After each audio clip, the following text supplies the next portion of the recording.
Hello everyone, welcome to Suman TV. This is anchor Lasya Reddy. Yes, చాలా మంది వినే ఉంటారు ఇప్పుడు మామీ మేక్ ఓవర్. నిజంగానే చాలా మందికి మామీ మేక్ ఓవర్ గురించి అంటే ఆ టర్మ్ తెలిసిన అసలు ఎటువంటి సర్జరీస్ అందులో ఉంటాయి అండ్ నిజంగా యూస్ఫుల్, ఓన్లీ కాస్మెటిక్ సర్జరీ పర్పసే మామీ మేక్ ఓవర్ తీసుకుంటారా, సెల్ఫ్ కాన్ఫిడెన్స్ కోసమేనా అనే ప్రతి ఒక్క విషయం మామీ మేక్ ఓవర్ గురించి ఫుల్ డీటెయిల్ పాడ్కాస్ట్ ఇవాళ చేయబోతున్నాము. మనతో పాటు ఉన్నారు senior consultant plastic and aesthetic surgeon doctor B R N Padmini garu from star hospitals. నమస్కారం అండి. నమస్తే అండి. ఎలా ఉన్నారు? బాగున్నా. నిజంగా మ్యామ్, మామీ మేక్ ఓవర్ అనేది ఒక బ్యూటిఫుల్ వర్డ్ యాక్చువల్గా అండ్ బ్యూటిఫుల్ థింగ్. ఎందుకంటే ప్రెగ్నెన్సీ తర్వాత చాలా మంది షేప్ అవుట్ అవుతుంటారు, లావ్ అయిపోతుంటారు, సెల్ఫ్ కాన్ఫిడెన్స్ తగ్గిపోతుంది, మళ్ళీ కెరియర్ స్టార్ట్ చేయాలంటే కొంచెం ఏమంటారు లో కాన్ఫిడెన్స్ ఫీల్ అవుతూ ఉంటారు. అసలు ఎగ్జాక్ట్గా మామీ మేక్ ఓవర్ ఎవరెవరు చేసుకోవచ్చు? మమ్మీ మేక్ ఓవర్ అనేది జనరల్గా ఫ్యామిలీ కంప్లీట్ అయిపోయిన తర్వాత రికమెండ్ చేస్తుంటాం అనమాట. బట్ మన ఇండియన్ కమ్యూనిటీలో ఎలా ఉంటుంది అంటే ప్రెగ్నెన్సీ అప్పుడు కానీ లేదు అంటే బ్రెస్ట్ ఫీడింగ్ పీరియడ్లో కానీ మన కాన్సన్ట్రేషన్ మొత్తం కూడా బేబీ మీదే ఉంటుంది. ఓన్లీ మదర్ ఒకటే కాదు, ఫ్యామిలీ, ఫాదర్ కానీ చుట్టూ ఉన్న ఫ్యామిలీ మెంబర్స్, గ్రాండ్ పేరెంట్స్, అందరు ఫ్యామిలీ ఓన్లీ బేబీ మీద మాత్రమే ఉంటుంది. మదర్ గురించి ఎవరు పట్టించుకోరు. ఈవెన్ ఎమోషనల్ కానీ ఫిజికల్ కానీ దే విల్ బి లాగింగ్. అది అంత హైలైట్ అవ్వదు అనమాట మన కమ్యూనిటీస్లో. సో మనం ఎంతసేపు ప్రెగ్నెన్సీ అయిపోయిన తర్వాత బేబీ తిన్నదా, పడుకుందా, లేకపోతే తను హెల్తీగా ఉందా, ఏమైనా డిసీజ్ ఉందా, దీని మీద కాన్సన్ట్రేట్ చేస్తుంటాం. సో ఆ ఫేజ్ నుండి బయటకు వచ్చేసరికి విమెన్ ఎట్లా ఫీల్ అవుతుంటారంటే, అరే నేను లాగ్ అవుతున్నా, నా ప్రీ ప్రెగ్నెన్సీ స్టేట్కి ఇప్పటికీ అసలు చాలా డిఫరెన్స్ ఉంది. సో మనం ఫర్ ఎగ్జాంపుల్ మిర్రర్లో చూసుకుంటే అసలు నేనేనా అంటే నాట్ బీయింగ్ మై సెల్ఫ్ అనిపిస్తూ ఉంటుంది. ఇన్స్టాలో చూస్తే ఎక్కడ చూసినా కానీ సంతూర్ మామ్స్, నేను ప్రెగ్నెన్సీ అయిపోయింది, నేను ఇలా ఉన్నాను. సో ఆ పీర్ ప్రెషర్ అనేది ఉంటుంది అనమాట. డెఫినెట్లీ. బట్ ఆ కాన్ఫిడెన్స్ బూస్ట్ చేయడానికి కూడా ఈ మామీ మేకోవర్ అనేది చాలా హెల్ప్ అవుతుంది. అసలు ఆబ్వియస్లీ ఎటువంటి సర్జరీస్ ఉన్నాయి నిజంగానే మీరు అన్నట్టు అద్దంలో చూసుకుంటే అసలు నేనేనా, ఇంతకు ముందులా ఉంటే అసలు ఇది నేను కాదేమో, వేరే వాళ్ళేమో అనే అనుకునే వాళ్ళు కూడా చాలా మంది ఉంటారు. అటువంటి వాళ్ళకంటే ఏ కైండ్ ఆఫ్ సర్జరీస్ ఉంటాయి టు లుక్ అగైన్ ప్రీవియస్ గా ఉండడానికి? ఇందులో అంటే అందరికీ ఒకేలా ఉండదు. ఇప్పుడు మన హెరిడిటరీ మేకప్ ని బట్టి, మనం చేసే ఎక్సర్సైజ్, మన లైఫ్ స్టైల్ ని బట్టి ఒక్కొక్కరికి ఫ్యాట్ డిపాజిషన్ అనేది ఒకలా ఉండడం, మన స్కిన్ క్వాలిటీ అనేది డిఫరెంట్ ఉంటుంది. సో దీనిలో రకరకాల సెట్ ఆఫ్ కాంబినేషన్స్ ఉంటాయి అనమాట. సో అవి కస్టమైజబుల్, అంటే మనం పర్సన్ కి తగ్గట్టు మార్చుకోవచ్చు అనమాట. బ్రెస్ట్ సర్జరీస్ అంటే బ్రెస్ట్ లిఫ్ట్ కానీ, రిడక్షన్స్ కానీ, ఆగ్మెంటేషన్స్ అంటే బ్రెస్ట్ సైజ్ పెంచుకోవడం, కొన్నిసార్లు కాంబినేషన్స్ అంటే లిఫ్ట్ తో పాటు ఆగ్మెంటేషన్ చేసుకోవడం. సో ఇలా బ్రెస్ట్ సర్జరీస్ ఉంటాయి. అలాగే టమీటక్ మోస్ట్ కామన్, ఎక్కువ మంది ఇండివిడ్యువల్ గా చేసుకునే మమ్మీ మేకోవర్లో ఎక్కువ కామన్ గా చేసుకునేది టమీటక్. ఓకే. మేము యూజువల్గా అంటే పోస్ట్ ప్రెగ్నెన్సీ తర్వాత ఎటువంటి చేంజెస్ వచ్చేస్తాయి? అవి ఎంత అంటే బాడీలో మీరు అన్నట్టు కొంచెం సాగింగ్ బ్రెస్ట్ ఉండడము, బ్రెస్ట్ సైజ్ ఎక్కువ ఉండడం బికాస్ ఆఫ్ ద లాక్టేషన్, కొంతమందికి ఎక్కువగా ఉండొచ్చు, కొంతమందికి ఉన్న బ్రెస్ట్ కూడా సాగైపోయి ఇన్వల్యూషన్ అంటారు, పోస్ట్ ప్రెగ్నెన్సీ ఇన్వల్యూషన్ అంటారు. సో అలా కూడా ఉండొచ్చు. పొట్ట అనేది బాగా లూజ్ గా అయిపోవడం, స్ట్రెచ్ మార్క్స్ చాలా ఎక్కువగా ఉండడం, అండ్ స్కిన్ క్వాలిటీ బాగా కాంప్రమైజ్ అయిపోయి ఉండడం. అలాగే ప్రెగ్నెన్సీలో కొంతమందికి డైవారికేషన్ అనేది వస్తుంది అనమాట. అంటే డైవారికేషన్ అంటే మనకి అందరికి మీరు 6 pack మజిల్స్ అని వినుంటారు కదా, అలా మనకి పొట్టకి అటు ఇటు ఇలా 2 మజిల్స్ ఉంటాయి అనమాట. అవి నార్మల్ గా న్యాచురల్ గా డైవారికేషన్ అనేది ఉంటుంది. అంటే మనం ప్రెగ్నెన్సీ అయిపోయిన టైంలో ఆ 2 కొంచెం దూరం అవ్వడం ఉంటుంది. బట్ 8 months నుండి ఆల్మోస్ట్ 1 year కి అవి నార్మల్ ప్రీ ప్రెగ్నెన్సీ స్టేటస్ కి వచ్చేస్తాయి. బట్ కొంతమందిలో ఏమవుతుందంటే ఈ గ్యాప్ అనేది ఎక్కువ ఉండిపోతుంది. సో వాళ్ళకి ప్రెగ్నెన్సీ అయిపోయిన తర్వాత కూడా ఇంకా మీరు ప్రెగ్నెంటా అని అడుగుతుంటారు, ఆ పొట్ట అలానే ఉండిపోతుంటారు. అది కొంచెం ఎంబారసింగ్ గా ఉండడమే కాకుండా ఫంక్షనల్ ప్రాబ్లమ్స్ కూడా ఉంటాయి వాళ్ళకి. సో ఏ ప్రాబ్లమ్స్ వస్తాయి ఫంక్షనల్ అంటే వాళ్ళు నడిచేటప్పుడు బ్యాక్ పెయిన్ ఎక్కువ రావడము, ఏదైనా మన కిచెన్ ప్లాట్ఫామ్ ఎక్కువగా ఉన్నట్టు, ఆ టచ్ అయితే పెయిన్ రావడం, కొంతమందికి యూరినరీ ఇన్కాంటినెన్స్ ఉండడం, మరీ హెవీ ఉన్న వాళ్ళకి కొంచెం కాన్స్టిపేషన్ ఉండడం, ఇలాంటి ప్రాబ్లమ్స్ కూడా ఉండొచ్చు. అండ్ ప్రెగ్నెన్సీ టైంలో మనం ఆబ్వియస్లీ వెయిట్ పుట్ ఆన్ అవుతాము, ఆర్మ్స్ కానీ థైస్ కానీ విపరీతంగా కొంతమందికి లావ్ అయిపోతుంటాయి స్వెల్ వల్ల, ఇంకా ఆ స్వెల్లింగ్ కూడా అలానే ఉండిపోతుంటుంది. హార్మోనల్ ఇన్ఫ్లుయెన్సెస్ అట్లీస్ట్ మనం బ్రెస్ట్ ఫీడింగ్ కంప్లీట్ చేసేంత వరకు కూడా చాలా మందికి ఉంటాయి. తర్వాత కొంతమందికి నార్మల్ డెలివరీస్ అయిపోతుంటాయి, వాళ్ళు కూడా కొంచెం ఇంటిమేట్ సర్జరీస్ చేసుకోవడానికి కూడా మామీ మేకోవర్ లో it's a part and parcel. Like ఇప్పుడు అందులో వెజెనోప్లాస్టీస్ అంటే నార్మల్ డెలివరీస్ అయిన వాళ్ళలో కొంచెం వెజెనల్ కెపాసిటీ అనేది పెరగడం కానీ, లేదు అంటే ఈ లేబియల్ సర్జరీస్ అనేవి, ఇవి కూడా చేస్తుంటాం అనమాట. Okay. వీటిలో నాన్ సర్జికల్ కూడా ఉంటాయి, అంటే ఎక్కువ లాక్సిటీ లేని వాళ్ళకి ఈ లేజర్ అసిస్టెడ్ వెజనోప్లాస్టీస్ ఉంటాయి అనమాట. ఓకే.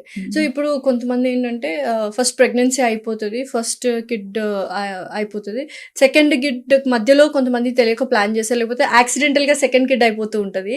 అప్పుడు మామీ మేకోవర్ చేసిన తర్వాత బిఫోర్ ద సెకండ్ చైల్డ్ అప్పుడు ఎలాగ మళ్ళీ చేసుకోవాలా నెక్స్ట్ టైం? జనరల్ గా ఎప్పుడైనా కానీ మా మమ్మీకి మేకోవర్ కన్సల్టేషన్ కి వచ్చినప్పుడు ఫ్యామిలీ కంప్లీట్ అయిపోయిందా అనేది ఓకే క్లియర్ గా అడుగుతుంటాం. ఓకే ఓకే ఫ్యామిలీ కంప్లీట్ అవ్వక ముందు చేయించుకుంటే they may not be able to maintain the results in long run.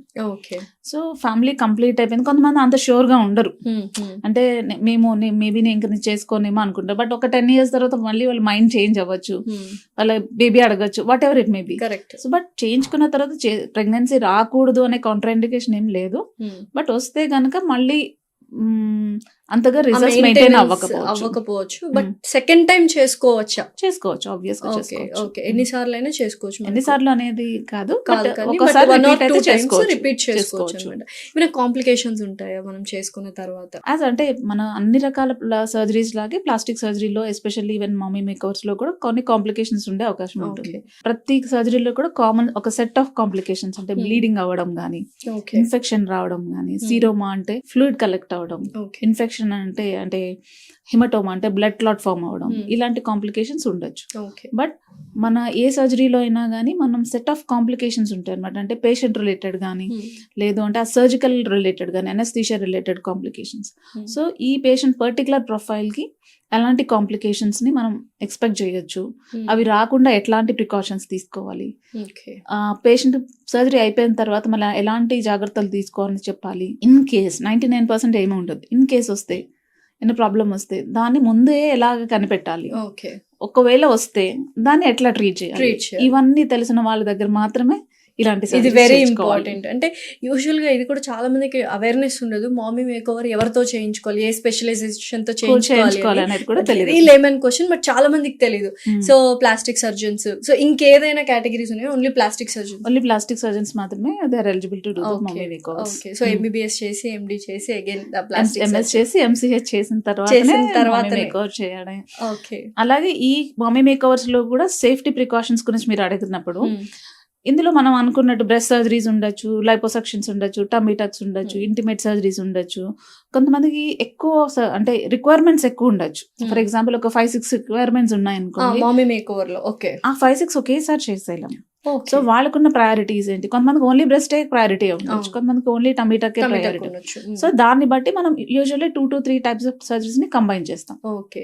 So recovery time ఎంత ఉంటుంది మ్యామ్? ఇన్ జనరల్ ఒక 2 to 3 weeks ఉంటుంది. 2 to 3 weeks తర్వాత వాళ్ళ రెగ్యులర్ వర్క్స్ ఆఫీస్ కి వెళ్ళొచ్చు, డెస్క్ జాబ్స్ అవన్నీ చేసుకోవచ్చు, రొటీన్ వర్క్స్ చేయొచ్చు. ఓకే. సో డెలివరీ అయిన ఎన్ని రోజులకి ఈ మామీ మేకోవర్ చేసుకోవచ్చు, అండ్ బేబీ ఎన్ని ఇయర్స్ ఉంటే బెటర్? మినిమం 6 months అయితే ఉండాలి, ఐడియల్లీ 1 year ఉండాలి. ఎందుకంటే మనం ప్రెగ్నెన్సీ ఎప్పుడు ఆబ్వియస్ గా బ్రెస్ట్ ఫీడింగ్ అప్పుడు కూడా కొంత వెయిట్ అనేది గెయిన్ అవుతుంటాం కదా, ఆ వెయిట్ అంతా షెడ్ చేసి నియర్ నార్మల్ వెయిట్ కి రావడం, అలాగే మన హార్మోనల్ ఇన్ఫ్లుయెన్సెస్ అన్ని అది తగ్గాలి. ఎందుకంటే ఈస్ట్రోజన్ ప్రొజెస్ట్రాన్ ఎక్కువ ఉన్నప్పుడు మన స్కిన్ క్వాలిటీ గానీ, మన టిష్యూస్ గానీ ఆల్టర్ అవుతుంటాయి. సో వాటిని నార్మల్ స్టేట్ కి రావడం, ఇవన్నీ అయిన తర్వాత యూజువల్ గా 1 year తర్వాత రికమెండ్ చేస్తాం. అండ్ ఇంకొకటి ఏంటి అంటే ఆ టైంలో బేబీని కాంప్రమైజ్ అవ్వలేము.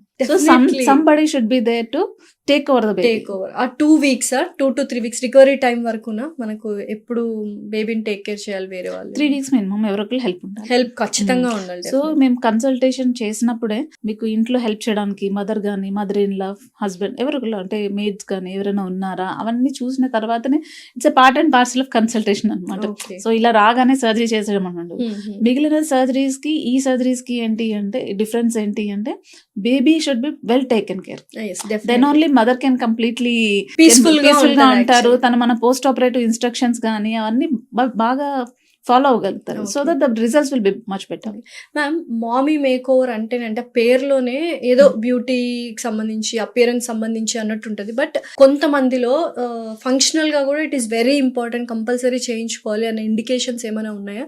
ఉంటే ఇప్పుడు మీరు చెప్తే చాలా మంది డెలివరీ అయిన ఉంటారు మదర్స్, వాళ్ళకి హెల్ప్ఫుల్ అవుతుంది. మమ్మీ మేకర్స్ మనం ఇందాక అనుకున్నాం చూసారా, డైవారికేషన్స్ అని, ఇట్స్ అ ఫంక్షనల్ ప్రాబ్లం. అంటే వాళ్ళకి పొట్ట పెద్దగా ఉండడం అనేది అది కాస్మెటిక్ గా ఒక ప్రాబ్లం, కానీ దాంతో పాటుగా టచ్ అవుతున్నప్పుడు పెయిన్ రావడం, ఈ కాన్స్టిపేషన్ ప్రాబ్లమ్స్ ఉండవు. అలాగే కొంతమంది ఈ సి సెక్షన్ చేయించుకున్నప్పుడు కానీ అక్కడ నుండి హెర్నియాస్ కూడా ఉంటుంటాయి అనమాట. ఇన్సిషనల్ హెర్నియాస్ అవ్వచ్చు, వెంట్రల్ హెర్నియాస్ అంటుంటారు. వీటన్నిటిని కూడా ఈ టమ్మీ టక్ తో పాటు కంబైన్ చేసి చేస్తుంటాం. ఓకే. సో ఇలా ఫంక్షనల్ ఇవి కూడా మనం ప్రాబ్లమ్స్ ఉంటాయి. ఇంకా కొంతమంది కొన్ని రకాల కమ్యూనిటీస్ లో మల్టిపుల్ ప్రెగ్నెన్సీస్ ఉంటాయి. వాళ్ళకి ఏంటంటే ఒక 6-7 డెలివరీస్ అవుతుండొచ్చు. ఓకే. సో వాళ్ళకి ఏంటంటే ఈ వెజనోప్లాస్టీ అనేది it becomes a functional issue. Definitely. So వాళ్ళకి అది కాస్మెటిక్ ఆబ్వియస్ గా వాళ్ళకి కాస్మెటిక్ ఇప్పటికీ ఇంప్రూవ్మెంట్ ఉన్నారా 6-7 డెలివరీస్ ఉంటారు. చేసుకునే వాళ్ళు? ఉంటారు. ఓకే. సో ఇప్పుడు కమ్యూనిటీ కొన్నిసార్లు Somalian patients, international Okay. Patients వస్తుంటారు కదా, 8-9 డెలివరీస్ అయిన వాళ్ళు కూడా ఇప్పటికి కూడా ఉన్నారు. Oh my God. అలాంటి వాళ్ళకి మనం వెజనోప్లాస్టీ ఇవన్నీ అది చేసుకుంటూ ఉంటారు. So is it very important to do intimate surgeries functional గా మీరు అన్నట్టు ఆబ్వియస్లీ చేయాలి? అది చేసుకుంటే వాళ్ళకి ఏంటంటే నార్మల్ లైఫ్ లీడ్ చేయగలుగుతారు వాళ్ళు. Okay. అఫ్ కోర్స్ అంటే psychological and family health is an important definitely. Okay.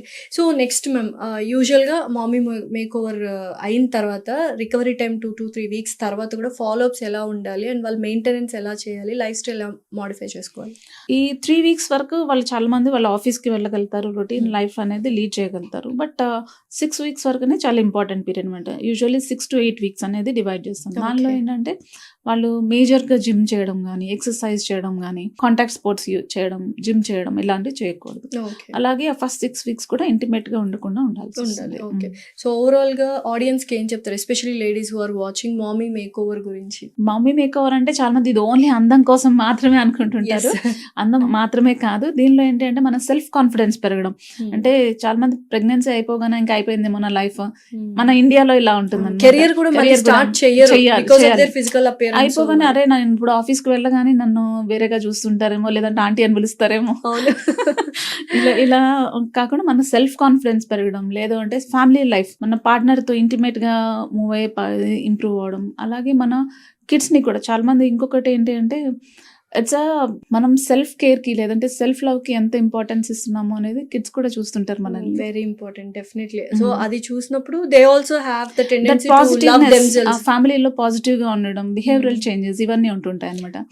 And ఈ యాంగ్జైటీ లేదు అంటే social media anxiety, peer pressure group ఇవన్నీ చూసిన తర్వాత ఈ రోజులు ఇవన్నీ పాత రోజుల్లో ఉండేవి. సో ఆ యాంగ్జైటీ లెవెల్స్ తగ్గి కంఫర్టబుల్ లైఫ్ లీడ్ చేయడానికి, కాన్ఫిడెంట్ గా ఉండడానికి పనికొస్తుంటాయి. సో ఫైనలీ ఫిజికల్ హెల్త్ కి, మెంటల్ హెల్త్ కి అండ్ మన పిల్లలు మనల్ని చూసి సెల్ఫ్ లవ్, సెల్ఫ్ కేర్ నేర్చుకోవడానికి, not only for Santoor moms లాగా ఉండడానికి మాత్రమే కాదు. So it was all functional and also appearance wise. It is very important. Thank you so much. Thank you.